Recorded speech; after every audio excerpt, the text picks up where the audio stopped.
hope you're ready for some illogic.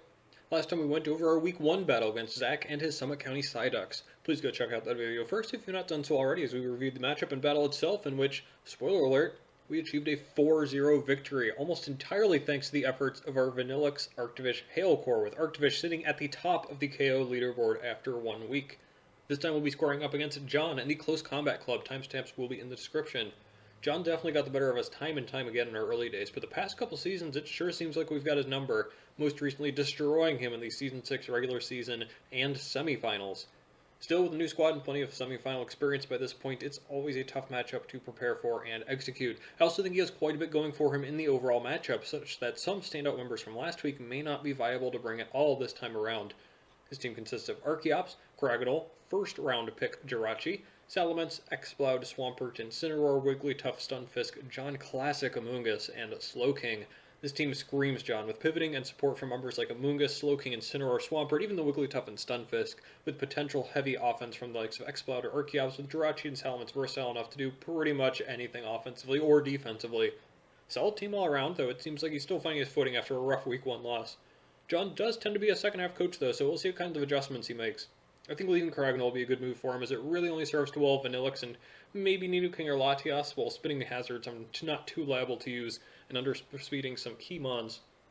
Exploud is next for me, even though I see a little bit of merit. Scarf doesn't outrun Zeraora, Specs underspeeds almost the entire team, and it just seems like it's often caught out so long as they don't run choice items and accidentally run to one of his walls instead.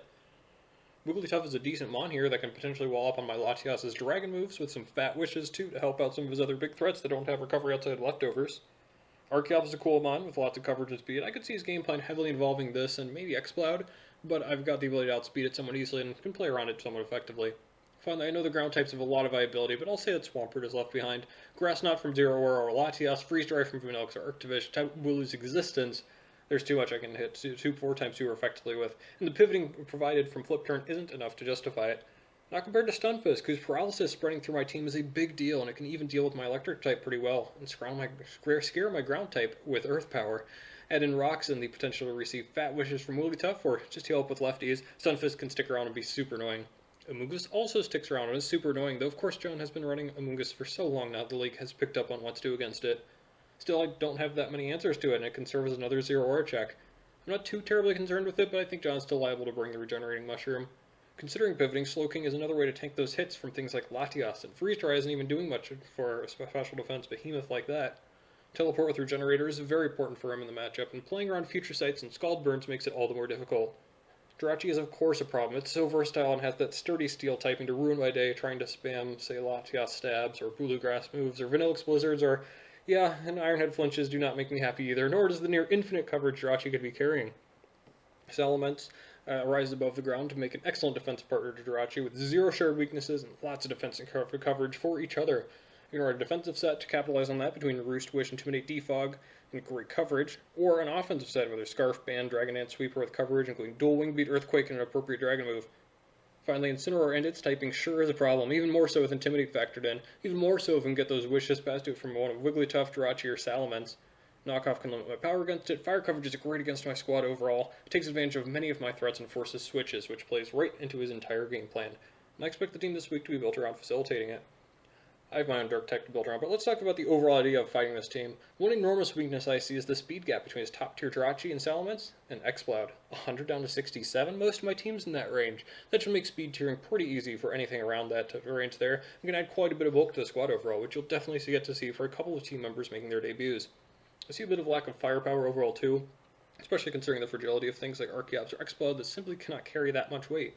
I think we can take advantage of that, and it starts with not giving his mostly defensive team any help. Yes, Tapu Bulu, after doing nothing in Week 1, will be riding the bench Week 2. While it does weaken Swampert's Earthquake, there's no easy clicking that move with the possibility of Grassy Terrain, and Stunfisk's Earth Power doesn't care about the terrain either. Bulu can hit hard, and he has a nice amount of resistances and counters between Jirachi, Salamence, and the still threatening Amoonguss. These are all top point mons for him. Seems relatively simple for him to ring them in on Bulu, forcing prediction games I don't really need and can prevent just by not bringing it. Crane Rate also struggles here, even without needing speed. It just cannot break through things like Slowking, Amoonguss, Wigglytuff, Swampert, and others, thanks to the defensive natures of those mons, not needing to hit Crane Rate to enter its ability. No place for it here, and the same is true for my other water-type Arctivish. Yes, the KO leader cannot come this week for the plethora of walls he's got to fish his rend, and it can't even power itself up with Strongjaw. Slowking, Amoonguss, and Salamence all wall fishes run pretty hard, and others like Wigglytuff or Swampert can at least survive one and hit back with, say, a Toxic or swap out something that can handle me. It's not a game I'm willing to play. The last couple slots were in the air, but I made a couple surprising decisions potentially. Vinox can definitely come without Arctivish to support it, or with Bulu to restore HP for the team, but there are too many problems for it. I can run Water Pulse or Incineroar, but that really isn't doing much damage. I can run Freeze Dry for Slowking, but that isn't going to do much either. Jirachi's a hard wall that takes advantage of the Ice Cream. Even Craggle can hard wall me. I think I would have to pass on Vanillux, meaning we're hopefully getting 6 KOs on entirely new Mons. Finally, this may seem weird, but I'm actually going to be leaving behind Nidoking this week too. The prediction game is tough, and even with Substitute easing the blows, I just don't quite do enough damage to my opponent's threats without being threatened in return. Swampert takes it, and flip turns out. Slowking dodges the 2 at KO. Explode hits through the sub. Craggle sponges hits unless I have a superpower, and I just don't have the move slots to hit everything, especially with how rough the prediction game in this matchup is without a little help. That means we've got these 6 going at it this week. 4 new faces, which means only Cramorant has yet to make an appearance through only 2 out of 8 weeks. Very cool.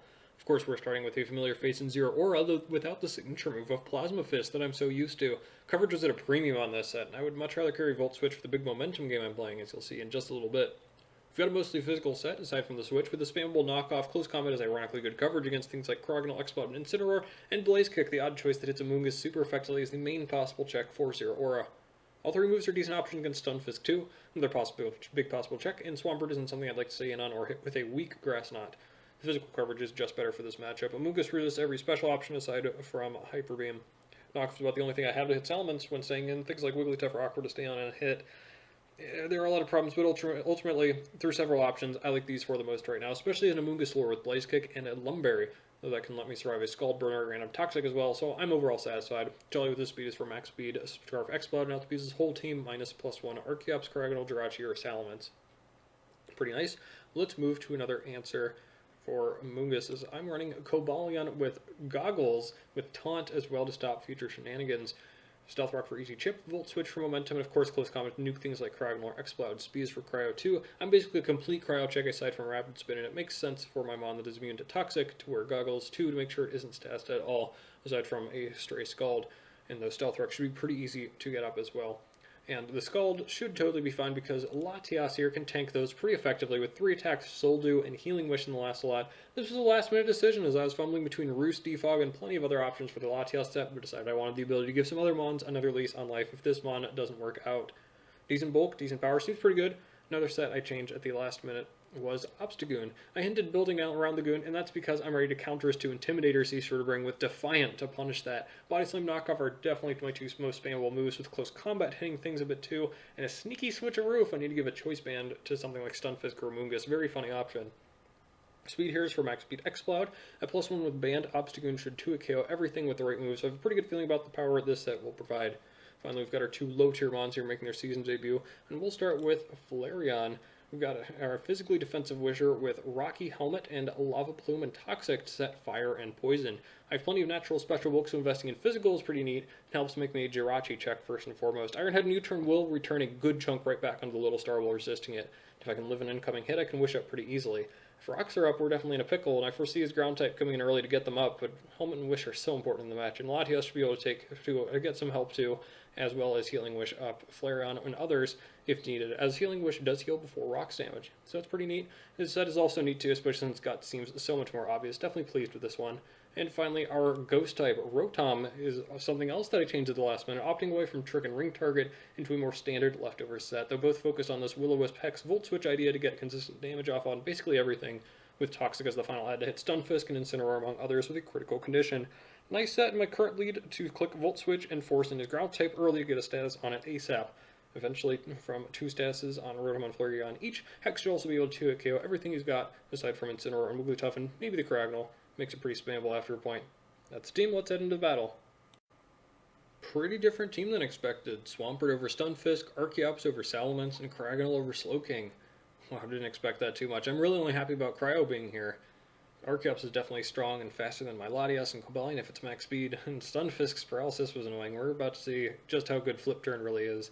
Also kind of curious to see a more speedy offensive team compared to Mons like Wiggly or Slowking that could have made for better answers to the Hail Core, as opposed to not having much of anything for it. Oh well, Rotom is still the lead I'm looking at, so let's get into it. Good luck to John, and it's Archeops, damn. A quick calc shows that knockoff or Stone Edge can very easily KO me. I don't much care for that turn 1, whereas Cobalion resists everything he wants to do. I mean, I guess that wasn't a terribly great move. I guess U-turn was quite obvious. Will-O-Wisp or Volt Switch, I guess, should have been in play. But ultimately, I guess I'm okay with it. The only real thing I definitely missed was his comfort with staying in here on turn 1 when I could have been Scarfed myself. We'll get back to that later. For now, I'm just going to be taking some minimal damage while we both get our rockers out. Of course, you can hit me super effectively, but if it's physical, it won't hurt too much. I think rocks are more important for me than him. Let's just get them out. And he does EQ to bring me down to 44%. Why EQ when I was so liable to bring Tapu Bulu? I really don't know, but here we are, guys. I need to get out of dodge so his rocks come up. For his side, we're going to just head and dip into the Latias. Frankly, Draco Meteor was actually the play here. I just need to get some big damage off immediately. I think I had Cragonal in mind a little bit here, and I wanted to keep my rocks up. I mean, if Cryo came out, I could probably just go into Cobalion again anyways and get them up again, or just KO the Snowflake for it to come in on Amoonguss again later. So Draco, I think, was definitely the play here. But as it stands, Jirachi was the correct switch in for him, and it's taking pitiful damage from Psyshock. We'll see if that extra damage I could have done matters. For now, though, we've got to roll with the current situation, figure out what the next move is. To start, what is he going to do? I'm assuming we're going to see a U-turn come out and that this is Scarfed. That makes sense, right? That leaves me with basically two options. Go into Flareon and take rocks damage in exchange for the helmet chip, or stand and fire off a move. In hindsight, I think Flareon was the correct play, but I went for another safe middle ground and clicked Mystical Fire. I'm not sure. Maybe I was concerned about the rocks chip more than getting Jirachi out of the way. I mean, look how many bad plays there are already. Well, Cryo at least takes a decent chunk and cannot afford to stay in anymore thanks to the reduced damage output and the fact that I threatened to take it down with a Psyshock. So again, do I stay in Psyshock, or do I swap out anticipating the switch into either Jirachi or Incineroar? And once again, I stay in and Jirachi takes minimal damage. Finally, though, now we can go into Flareon, as at least by this point I've started conditioning him into thinking that Latias is perhaps doing something that it isn't. So that means I may be able to get a jump on this revolving door and force out a different, more committed move, which I will get in the form of Ice Punch. And there's the freeze. I wasn't too salty about this at the time of it happening, but boy did my attitude sour as the game went on. Let me tell you, this first turn here, where you'll see Swampert come in for free, that was supposed to be a Lava Plume. I didn't know not every fire move was. That was pretty interesting. And that extra, say, 10% on Swampert, potentially a burn, would have been massive. And we'll see just how important it is in just a little bit. Again, that time spent conditioning my opponent to go for that ice move on the turn I switch, only for the 20% freeze chance to occur. For now, Flareon is helpless and at the mercy of the big bad Swampert, who can KO with ease. Latias has shown a bit of its shortcoming, so maybe we can get away with a different switch into Rotom? Well, this probably should have been a flip turn, but we'll take the EQ play. Still weird to see EQ, and I could have brought Grassy Surge so easily, but it's fine. For now, Willow is the easy play. Let's just fire that off into Amoonguss. We also see from it no Black Sludge, which is very interesting. Now Hex will do a huge chunk to it, meaning that a much more viable play in the near future. A Spore is coming my way though, and I don't want to fall asleep. Not sure why I decided to hard switch here instead of Volt Switch, but in comes Cobalion to absorb the sleep. Let's see if not clicking Volt Switch there matters. I'm in a nice spot now for sure. So what do I do with it? Honestly, you can do absolutely nothing about Cobalion right now with Amoonguss. Switch is 100% guaranteed. So of course now I Volt Switch right into the Swampert. That was pretty dumb. I don't think I need to tell you why. This needed to be a close combat, or a hard switch into probably Rotom, which could have 2-hit KO'd the Amoonguss with Hex if we came back in. Instead, we're in yet another bad spot with Swampert string us down and no real recourse about it.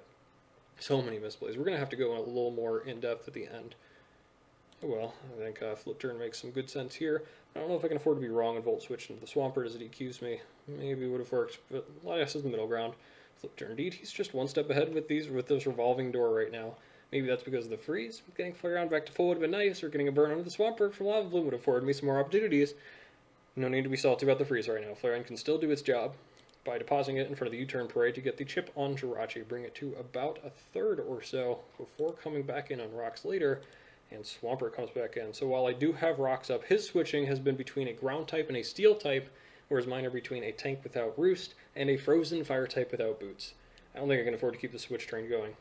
Let's go for the Unthaw here. Just a little bit of damage onto Swampert. Could be huge. Nope, still frozen, though we at least get the pity helmet chip as Flareon goes down without doing anything at all. It's a shame, no doubt. Again, a burn earlier, the little bit of extra chip there could have... Well, we'll look at that later. For now, Amoonguss comes out, and I need to deal with it. Zeraora could certainly handle it with a couple of blaze kicks backed by the Lumberry, but I have a chance to miss, and don't really need to risk that, especially when he could be liable to swap into, say, Swampert to soak up my hit. Obstagoon doesn't want to be status, and neither does Rotom, both cleanly 2-hit KO, but Cobalion doesn't actually do much if I bring it in. I don't have Iron Head as an option, so I guess we'll try the Latias. I'm really wishing I had Rooster Psychic right now, but as it is, Draco is the best play I've got, I think. Of course, it's looking to be Fizz-Def. Draco is going to do the most, especially if we swapped in Incineroar, expecting Psyshock, but it survives with 9%, and Foul Play takes us off. So, did it matter that I hard swapped earlier into Cobalion instead of Volt Switched? When Amoonguss swapped out last, it was about 75% from the accumulated to burns, and Rocks set up. That means it regenerated up after switching out. It was 9% away from Latias living here, so I would have needed to do that last 9% to get regenerator threshold, as well as an additional 9% such that Draco would have KO'd. As you'll see from the future roll, yes, Rotom could have done that 18% on the Volt Switch. That would have brought Amoonguss down to the Draco. Would this have mattered, though? So Latias stays alive at 11% with -2 special attack. Jirachi revives and forces a KO through U-turn of Rocks. Archeops probably does the same, though may be susceptible to Rocks. Cryogonal can survive a Psyshock now and can spin away Rocks pretty easily. Swampert doesn't care about what I do. Latias was dead to rights anyway, so long as I could take care of the Amoonguss easily, that doesn't matter. So what about that extra 3% after the burn? Does that percentage matter? Say we get a double blind switch. Jirachi does anything he wants from here, so I guess Cobalion would be the go-to for me to get a CC off unless flinched. But we're living here, and now I finally make good play by going into the Goo. Nice outspeed, and at this range, Jirachi's going to go down to a Body Slam. So he's down to 0 switch-ins for this move. Incineroar comes in. Perfect. Defiant boost, Choice Band boost, and boom! Oh, wow, that actually took that really well. Full physical defensive Incineroar, but that doesn't seem to matter as I still 2-hit KO. Body Slam, go burr. Goodbye, Incineroar. Healthy Obstagoon and a free Incineroar is perfect. One more wall left to break as Swampert comes in.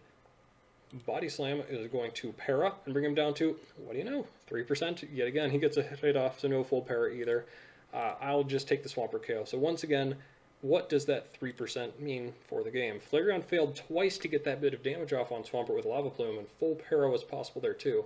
An 87% Obstagoon, that's +2, clicking Body Slam, and just took down an instant in Swampert. His only option, I think, would be to sack Cryo to get Ice Beam Chip, putting us eventually back into this position with Archeops. So, as far as I can tell, that Freeze has cost me 1 Cryogonal. We'll see if that might matter. Instead, Archeops hits its Stone Edge and takes down the Menace Obstagoon. Of course, I'm not getting that 20%. Interesting that he isn't Boots either. A second hint to me is what the item should have been, but I'm not biting, I guess, as I am just going to go into Zeraora next. Noct doesn't necessarily KO, actually, but I really should have insisted on it. As instead, I am stuck bouncing around with the Volt Switch to take down the Amoonguss, but taking extra rocks on Rotom and Zeraora for no great reason is a bit painful too. We'll see how much that extra rocks chip matters too. In the end, though, we take down the Amoonguss, and I end on Zeraora, which really should have been Cobalion for, I think, obvious reasons too. This one may matter as well, frankly, because close combat looks so free, and I just did not take it. Jirachi comes in. I decided not to use Cobalion, just sack it right now. Give Rotom a shot, see if I can get away with Zeraora up, and not having to risk getting flinched by Jirachi as my endgame.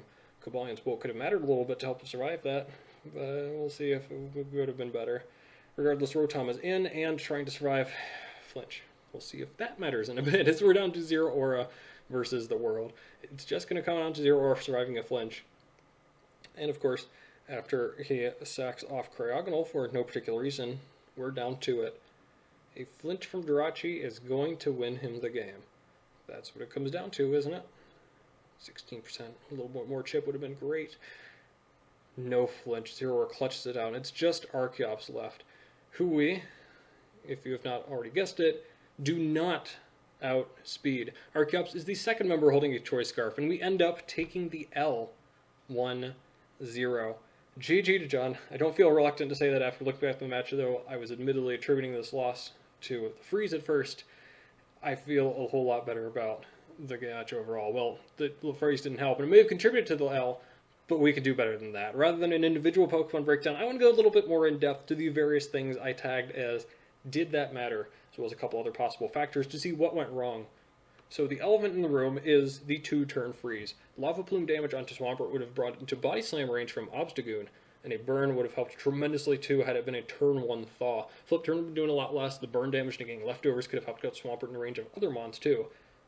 Immediately, though, it allowed it to bring Goon down into Archeop's Stone Edge range. As we saw at the end, a Cragganol Ice Beam could have done the same thing since Cragganol didn't actually do anything in the match, so honestly, what mattered more was probably the Stone Edge hitting. This one, a 20% chance that didn't happen compared to the 20% freeze happening. Stone Edge misses, Obstagoon brings Archeops to below half, and Stone Edge no longer KOs thanks to Defeatist.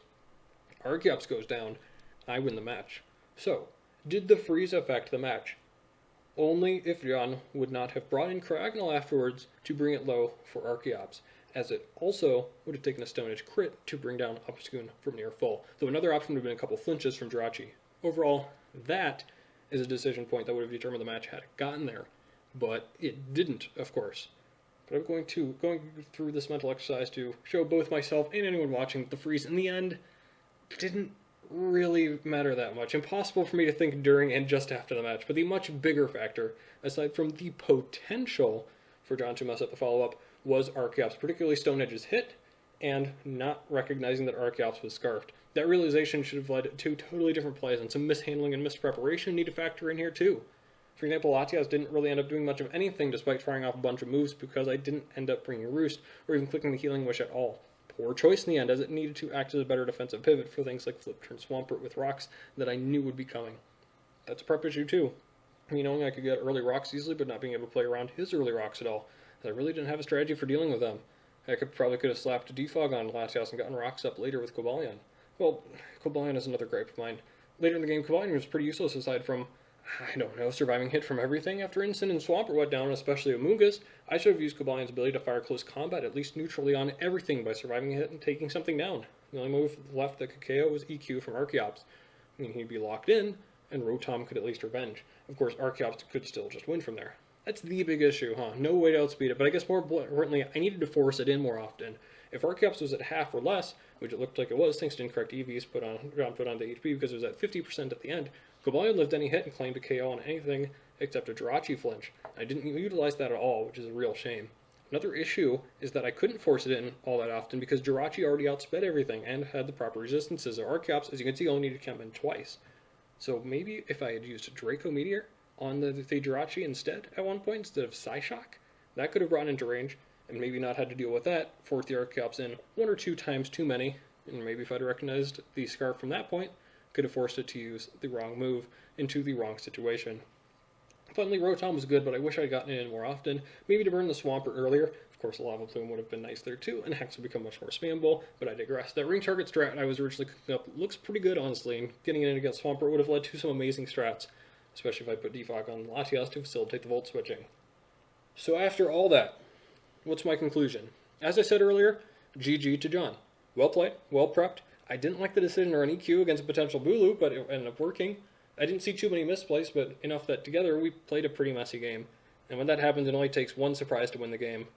It's really ironic that in another league, I'd won a close, tough match, 1-0, thanks to a Scarfed Archeops. Here I ended up losing the same way. Also strange that this is the second season in a row in the Wooper Club League that I lose week 2, 1-0, thanks to a lower tier mon hitting a crucial rock move and in the end, being able to finish off my team with EQ. Guess I haven't learned my lesson, though I'd like to at least give myself the slightest credit for an outstanding Obstagoon set, my choice for MVP on my side this week. That'll do it this time, I suppose. We fall to 1-1 with a +3 differential to drop from 3rd in the league to 5th. Next time we've got our work cut out for us as we take on the 2-0 +9 Akron Agrons, fresh off a week 1 6-0 victory over the team we just lost to. We've done well against Joey historically, but he's really turned it up a notch last season in this one. See how we do next time. See ya.